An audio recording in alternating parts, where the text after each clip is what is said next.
Je vous remercie de m'avoir invité à participer à cette célébration. J'en suis très honoré. Et maintenant, je suis très ému d'avoir assisté au premier drag show de ma vie, pourtant déjà bien long.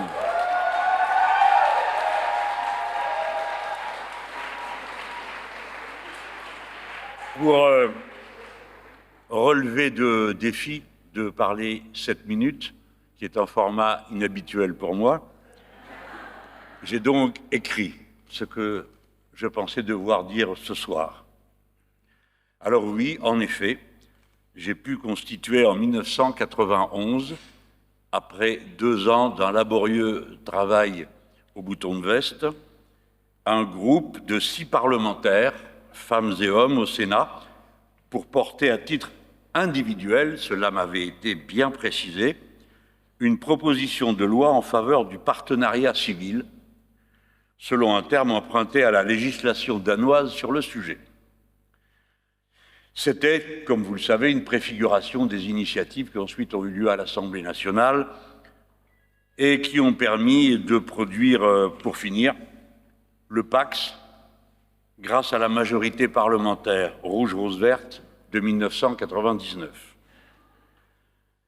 Mais je voudrais dire, avant tout et surtout, solennellement, que cette conquête, si elle a transité par certains d'entre nous parlementaires, elle doit d'abord être attribuée aux femmes et aux hommes qui l'ont portée envers et contre tout.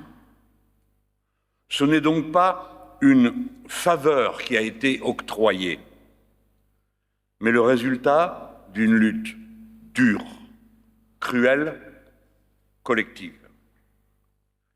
Dans le contexte particulièrement cruel de l'épidémie du sida, qui tuait alors quasiment à coup sûr tous ceux qu'elle touchait.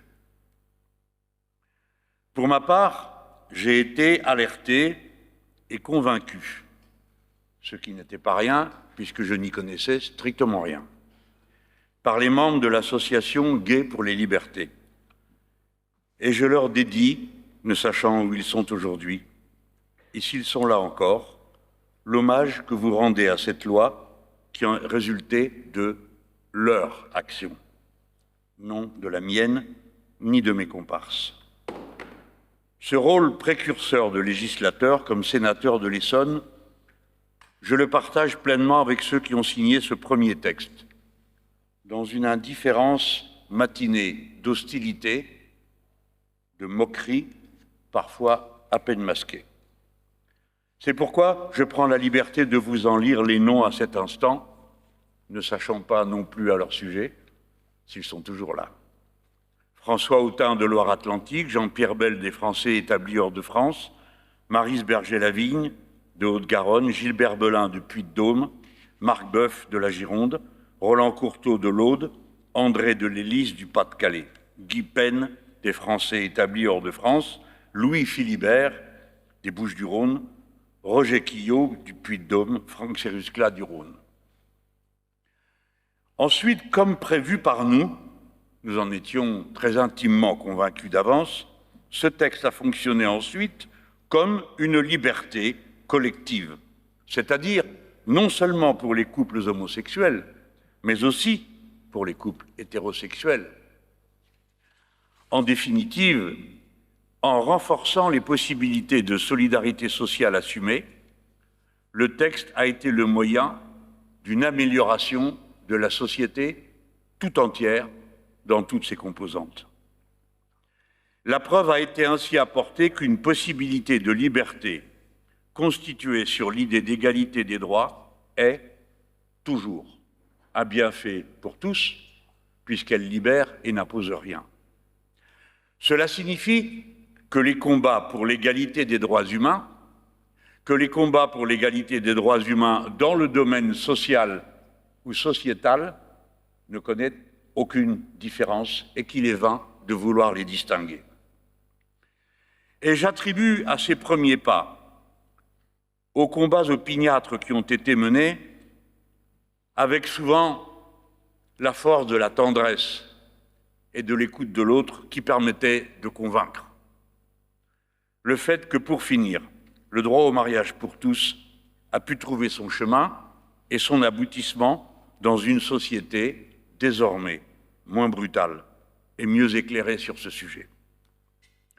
Comprenons à cette occasion, si vous le permettez, combien la règle de l'humanisme, auquel je me rattache personnellement, philosophiquement, peut être bienfaisante pour la société. Elle postule que l'être humain est l'auteur de son existence. Alors la liberté doit lui être donnée de l'être aussi totalement que nécessaire. L'orientation sexuelle de chaque individu ou l'orientation de genre n'est pas un choix de sa part. Vouloir lui en imposer une ne peut jamais être autre chose qu'une odieuse et indigne violence. Que cela nous serve de leçon pour le présent. L'identité de genre peut être discutée par ceux à qui elle est attribuée. Car cela non plus ne résulte de rien d'autre que de toute la force d'un ressenti et d'une certitude qui appartient à chacun, chacune, de façon intime et irrépressible. Dès lors, nous pouvons être certains que l'identité de genre est d'abord, d'une manière ou d'une autre, déclarative. La liberté de genre est donc un droit. On doit pouvoir exercer cette liberté par une simple déclaration gratuite devant un officier d'état civil.